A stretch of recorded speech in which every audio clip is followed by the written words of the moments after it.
in a remote Japanese village, nestled among misty mountains and serene bamboo groves. The first light of dawn painted the sky in soft hues of rose and gold. The world was still quiet, save for the gentle rustling of leaves and the melodious chirping of awakening birds. Through this tranquil landscape walked a kind-hearted old man, his steps light and his face etched with a peaceful smile. In his hand, he carried a small, woven basket filled with gleaming white rice, a morning offering for the forest creatures he so dearly loved. As he meandered along a familiar path, a faint, desperate sound caught his ear. He followed it to a thicket where a small sparrow was hopelessly entangled in a discarded net, its tiny body trembling with fear and exhaustion. The old man's heart ached at the sight. With slow, careful movements, he approached the bird, whispering soothing words. His gentle fingers worked patiently at the knots, untangling the delicate threads until the sparrow was finally free. Seeing it was too weak to fly, he cupped it tenderly in his hands and carried it back to his humble home. There, he nursed the little bird back to health, feeding it grains of rice from his own palm and ensuring it was warm and safe. A beautiful bond formed between them, a silent friendship built on trust and simple acts of kindness. This idyllic peace, however, did not extend to the entire household. The old man's wife was his complete opposite, a sharp-eyed, scowling woman whose heart was as cold as the winter frost. Her face was a permanent mask of impatience and discontent, and she saw the little sparrow not as a creature to be cherished, but as a pest. She watched with growing resentment as her husband shared their precious rice with the bird, her voice a constant, grating complaint in the quiet home. "That useless bird," she would grumble, her eyes narrowing. "It eats and eats, taking food from our own mouths. You are a fool to waste our rice on such a thing." The old man, ever patient, would simply smile and continue to care for his feathered friend, hoping his wife's heart might one day soften.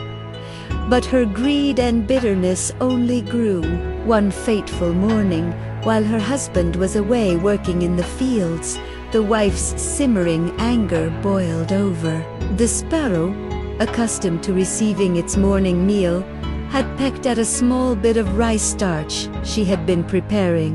In a fit of uncontrollable rage, she snatched the tiny, unsuspecting bird, her face contorted with fury as she screamed at it, her harsh words echoing through the house. Then, in an act of shocking cruelty, she took her scissors and snipped the sparrow delicately. The scene unfolded in a heart-wrenching, dramatic slow motion, the air filled with a sorrowful, melancholic tune as the terrified bird, now muted and in agony, was callously thrown from the house. Its small wings fluttered desperately, a silent, painful dance against the sky as it disappeared into the shadows of the deep forest, leaving a profound and heavy silence in its wake. When the old man returned home that evening, he was met not with the familiar,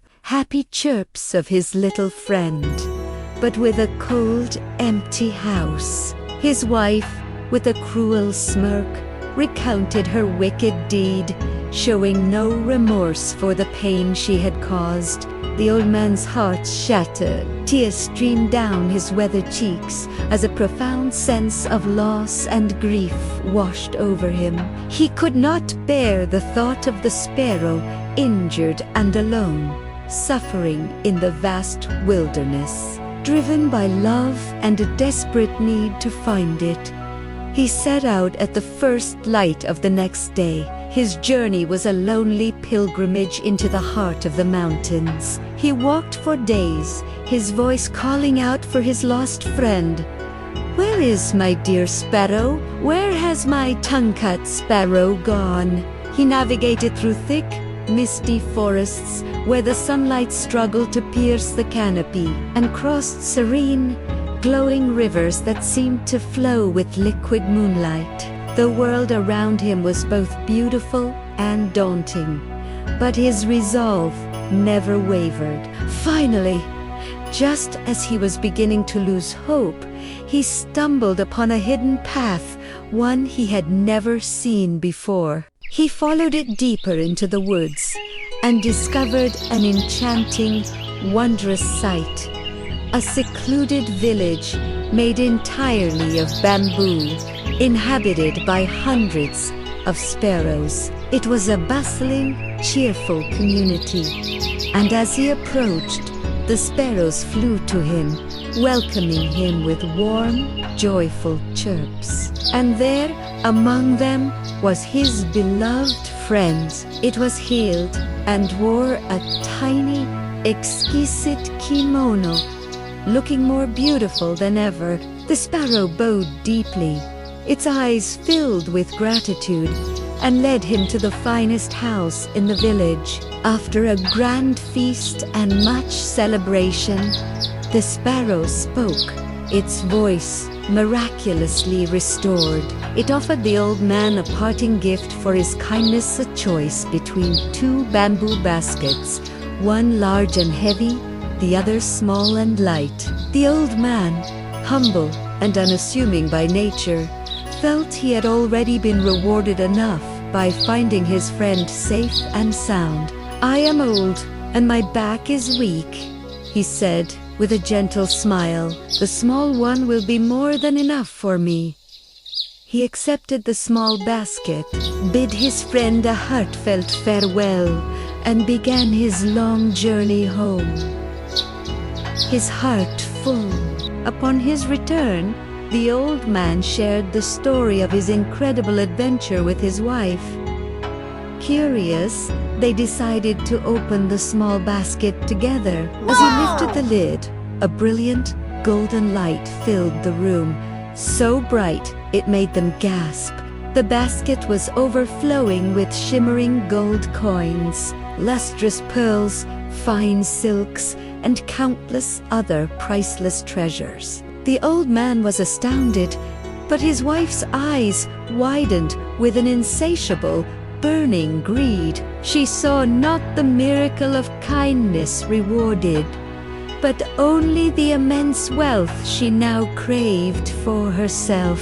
Hearing how her husband had chosen the smaller basket, she became enraged. "You fool!" she shrieked. "Imagine what must have been in the larger one. I will go and claim what is rightfully mine." Without a second thought, consumed by avarice, she stormed out of the house and rushed into the mountains. Following the path her husband had described, she found the sparrow village and, without any courtesy, demanded her own reward. The sparrows, sensing her dark heart, reluctantly offered her the same choice. Her eyes immediately fixated on the large, heavy basket. She snatched it greedily, ignoring their warnings to not open it until she returned home. But her impatience was too great. The moment she was out of sight of the village, she tore the lid open, her breath catching in anticipation of unimaginable riches. But instead of gold and jewels, a terrifying swarm of ghosts, venomous snakes, grotesque goblins, and strange, writhing spirits burst forth from the basket. A cacophony of hisses, shrieks, and moans filled the air as the monstrous apparitions swirled around her. Her face, once twisted with greed, was now a mask of pure terror.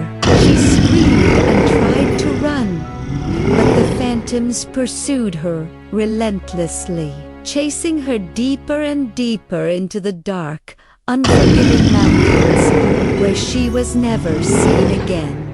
Back in the peaceful village, the old man lived out the rest of his days in quiet contentment. The treasures brought him comfort, but his true fortune was the love he shared with the world around him. Every morning, he would sit under the warm sunlight, a gentle smile on his face. As a flock of sparrows gathered at his feet, he would scatter grains of rice for them, his heart at peace, forever connected to the little friend whose life he had saved. As the sun cast long, gentle shadows, a soft voice seemed to whisper on the wind, a timeless truth for all to hear. Greed brings ruin, but kindness brings fortune. Don't forget to like, subscribe, and share so you won't miss the next story.